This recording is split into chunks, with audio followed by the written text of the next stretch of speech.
Never run out of battery again with the INIU portable charger, the slimmest 10,000 mAh power bank that keeps your devices charged on the go. Stay powered up wherever you go. Click the link in the video description to shop now on Amazon. Rachel Reeves faces High Court showdown as private school VAT tax raid challenged. The decision by Rachel Reeves to slap VAT on private school fees will be challenged in the High Court today. The Independent Schools Council, ISC, which represents private schools in the UK, will attempt to overturn a policy campaigners argue penalizes aspiration. The policy was a key plank of Labour's general election manifesto, but has sparked uproar from parents and forced some institutions to close. It will be challenged by prominent human rights barrister Lord David Pannick Casey, who will argue the policy impedes access to education in independent schools and is incompatible with the European Convention on Human Rights. The case, being heard in front of the President of the King's Bench Division, Lord Justice Newey, and Mr. Justice Chamberlain, at the Royal Courts of Justice, is the first major challenge to the government's social change agenda. Ms. Reeves claimed private schools would no longer be exempt from the 20% VAT rate, claiming the money raised would help provide the highest quality of support and teaching in the state sector.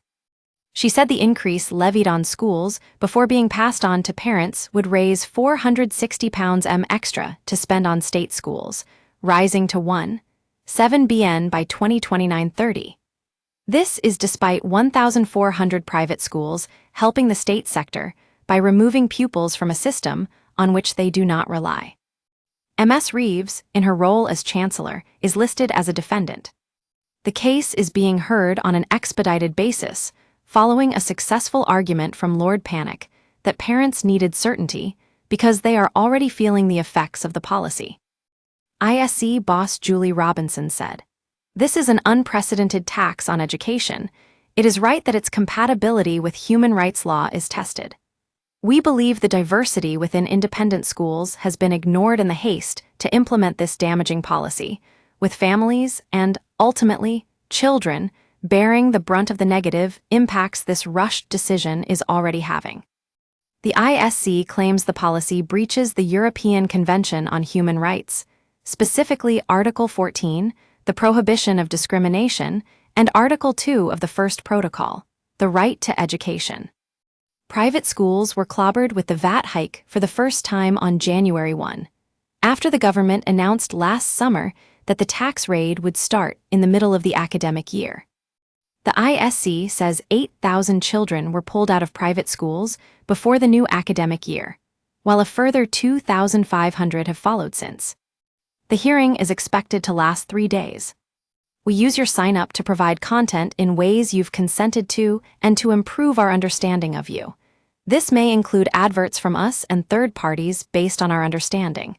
You can unsubscribe at any time. Read our privacy policy. Most private schools have levied fee hikes between 12–15%. Ardingly College, a prestigious fee-charging boarding and day school in West Sussex, decided to only pass on 10% of the VAT to parents, spread over 2 academic years. It said, from January 1, all UK independent schools were required by law to charge 20% VAT on educational services and any boarding provision. At Ardingly, we are determined to do all we can to minimize the impact of this legislative change on current and prospective families. Ardingly's Board of Governors have agreed the school will provide a significant package of support to absorb half of the VAT. This means that our tuition fees only increased by 5% from January, and then a further 5% plus inflation from September, with the college absorbing the remainder.